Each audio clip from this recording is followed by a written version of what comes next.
Maliban kay Manny Pacquiao, marami pa rin sa ating mga boksingero na nagmula sa Mindanao.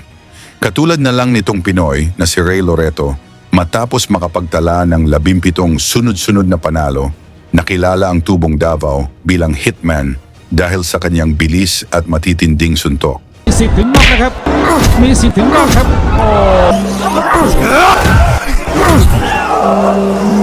May kartadang 25 panalo, 17 dito ay knockouts. Naging Pan-Asian Light Flyweight Champion siya matapos pabagsakin ng Thai boxer na si Somporn Sita sa kanilang laban sa Thailand. มีสิทธิ์ถึงนอกนะครับมีสิทธิ์ถึงนอกครับ Dahil sa ipinakitang husay at tapang ni Loreto, nabigyan siya ng pagkakataong lumaban para sa mas malaking titulo kontra sa IBF at EBO World Champion na si Nkosinati Joey, na kilala rin bilang Mabere. Si Joey ay isa sa mga pinakamahuhusay na boksingero sa mundo, hawak ang numero 1 rango sa The Ring at BoxRec.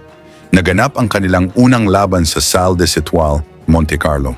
Bagamat underdog si Loreto, nagulat ang lahat ng pabagsakin niya si Joey sa ikatlong round apang hirangin bilang bagong EBO World Light Flyweight Champion.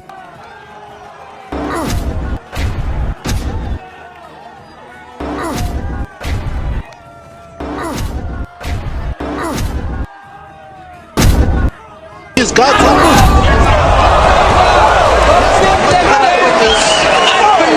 stuff from Hitman Ray Loreto from the country. He's Hindi matanggap ng kampo ni Joey ang pagkatalo at iginiit nilang tsamba lang ang panalo ni Loreto.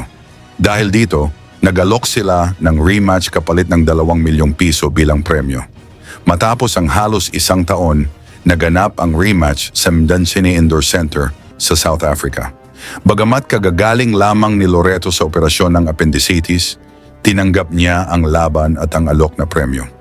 Alam ng kampo ni Loreto na may posibilidad ng dayaan kung aabot ang laban sa desisyon ng mga hurado, kaya't napagkasunduan nilang tapusin ito sa pamamagitan ng knockout.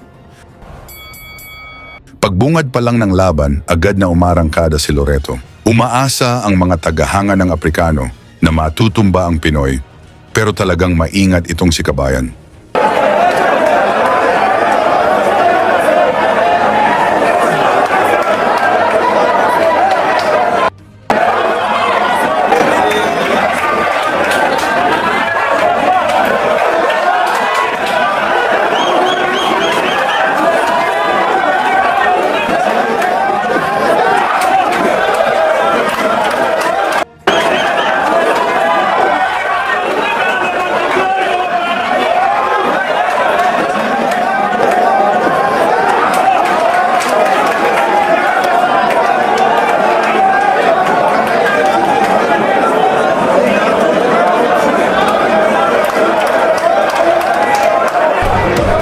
At isang himala nga mga bay, nang manaktout ni Ray Loreto si Joey, ilang segundo lang ang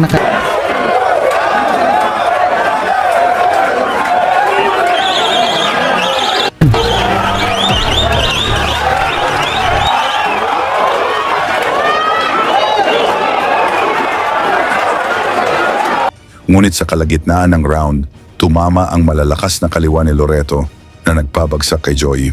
Bagamat nakabangon si Joey, halata ang matinding pinsalang tinamo niya.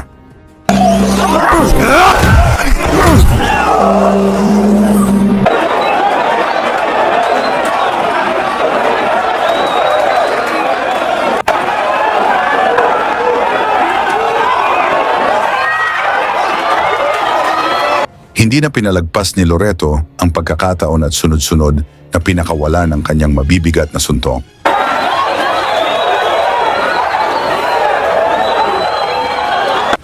Muli niyang pinabagsak si Joey, kaya't napilitan ng referee na itigil ang laban. Nanalo si Loreto via technical knockout sa unang round at matagumpay na nadepensahan ang kanyang titulo. Sa kabila ng kanyang tagumpay, isang malaking kontrobersya ang sumunod. Tumakas umano ang manager ni Joey, dala ang premyong 2 milyong piso.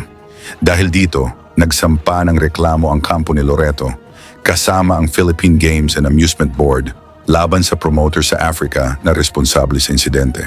Tungkol naman sa ginawa ng mga Aprikano kay Loreto, pag-usapan na lang natin yan sa ibaba. Isama nyo na rin ang inyong lugar para malaman natin kung saan na umabot ang ating kwento. Lagi niyong sundan, huwag magpapahuli. Pag-usapan ni bakbakan, balita niya at laban. Mga Pinoy na di nagpapagapi. Salamat sa mga suporta na lagi nandyan.